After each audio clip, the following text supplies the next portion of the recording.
تقریباً امید کرتے ہیں آپ لوگ بہت اچھے سے ہوں گے۔ آج ہم لوگ پڑھیں گے جماعت چہارم سے ابتدائی اردو۔ سبق کا نام ہے حکیم عبدالحمید، سبق نمبر 12۔ سبق کا نام ہے حکیم عبدالحمید، سبق نمبر 12۔ آئیے اب ہم اپنے لیسن کو شروع کرتے ہیں۔ حکیم عبدالحمید ہندوستان کی عظیم شخصیتوں میں سے تھے۔ ان کی زندگی کا سب سے بڑا مقصد ملک و قوم کی خدمت تھا۔ اس خدمت کا سلسلہ ان کے دنیا سے چلے جانے کے بعد بھی جاری ہے۔ حکیم صاحب 1908 میں دہلی میں پیدا ہوئے۔ حکیم عبدالحمید صاحب 1908 میں دہلی میں پیدا ہوئے جب وہ 13 سال کے تھے۔ ان کے والد حکیم عبدالمجید کا انتقال ہو گیا۔ ہندوستان کا مشہور ہمدرد دواخانہ انہی کا قائم کیا ہوا ہے۔ والد کے انتقال کے بعد اس دواخانے کی ذمہ داری کم عمری ہی میں عبدالحمید کے کاندھے پر آ پڑی۔ انہوں نے اپنی محنت اور لگن سے اس چھوٹے سے دواخانے کو بلندیوں تک پہنچا دیا۔ پرانی دہلی کے علاقے لال کنواں میں آج بھی یہ دواخانہ موجود ہے۔ اس دواخانے سے لاکھوں مریض شفا پا چکے ہیں اور ہزاروں اب بھی فیض اٹھا رہے ہیں۔ یونانی دواؤں کو عام کرنے کے لیے حکیم صاحب نے دوا سازی کی ابتدا کی۔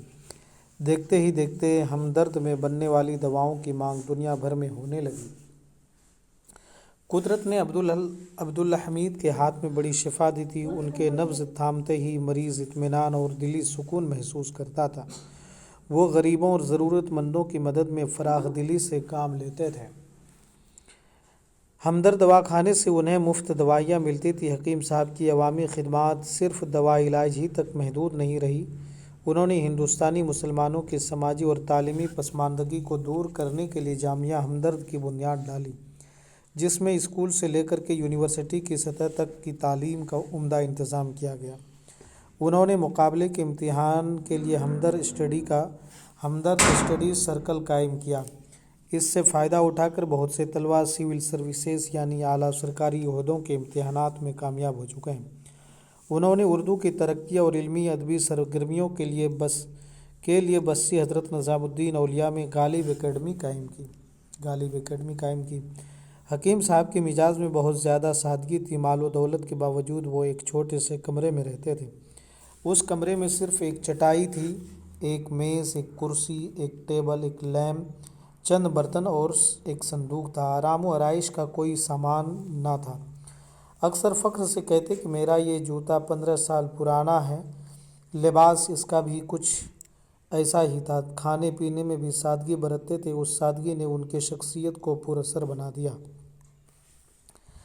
حکیم صاحب بہت کم بولتے تھے، غیر ضروری باتیں بالکل نہ کرتے تھے۔ جو بات کرتے مکمل اور جامع ہوتی تھی۔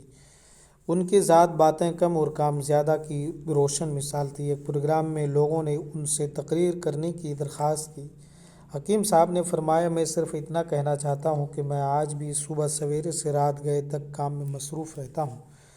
کم سے کم نوجوانوں کو میں یہی رائے دوں گا کہ وہ اتنا عرصہ ضرور کام کریں۔ حکیم صاحب انسانوں کے درمیان تفریق کو مٹا دینا چاہتے۔ چھوٹا ہو یا بڑا، غریب ہو یا امیر، وہ ہر ایک سے یکساں اخلاق سے پیش آتے ہیں۔ ہمدرد کے ملازم کی ایک بار پکنک ہوئی۔ حکیم صاحب بھی اس پکنک میں شریک تھے۔ بے تکلفی کا ماحول تھا۔ وہ کچھ کھا رہے تھے۔ کھاتے کھاتے اچانک پیچھے کی طرف مڑ گئے۔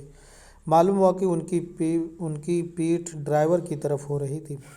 انکساری اور صبر و قناعت، خود اعتمادی، لگن، محنت اور وقت کی پابندی ان کی شخصیت کی نمایاں خوبیاں تھیں۔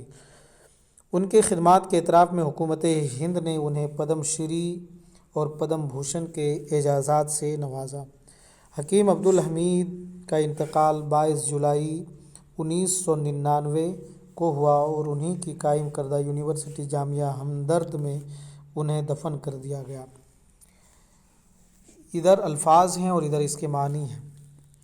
عظیم بولتے ہیں بڑے کو، جاری یعنی کہ لگاتار، مسلسل، برابر، لگن، محنت، بلندی، اونچائی، بڑائی، فیض بولتے ہیں فائدے کو، شفا بیماری سے صحت یابی، دوا ساز دوا بنانے کا کام، نبض کلائی کی وہ رگ جو دھڑکتی رہتی ہے، ابتدا شروعات کو کہتے ہیں، عوامی خدمات عام لوگوں کی خدمت، محدود، مختصر،